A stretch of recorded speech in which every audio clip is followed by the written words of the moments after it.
waxaan isbedelin waa laba xaalo ruuxul maxfuudka asalka isma bedelaan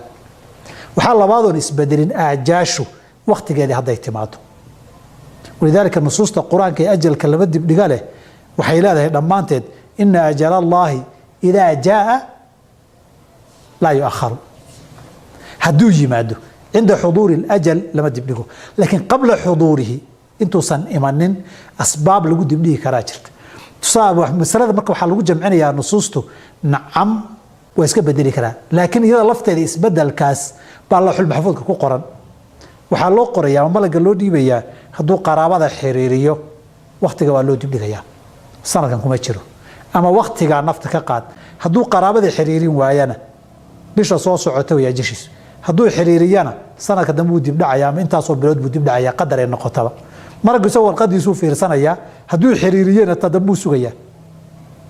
hadaanu xiriirinina de waqtiga hore u qaadaya ma yu'amaru min mu'ammarin wala yunqasu min umri ama xilliga way ajishiis dambiyada hadii uu galo ka soo hormari xilligaas nafta laga qaadaya dambigaad gasho eeganaya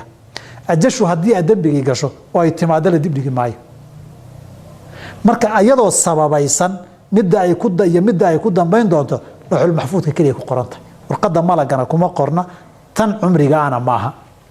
laakiin asbaabtii lagu bedel lahaa oo ducadii alla barigi istiqaamadii in alla timaada laga rabaa asbaabtii soo dadajin lahayd oo dunuubtii iyo macaasidii inaad iska ilaalisaa laga rabaa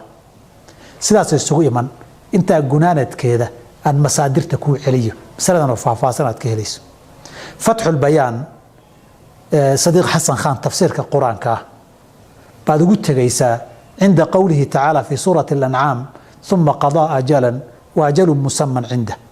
waxa kale oo akhriyaysaa wixii aathar iyo adilla ku soo arooray fi ziyadati al-umrani wa umri wa nuqsanihi كتاب خاص ليه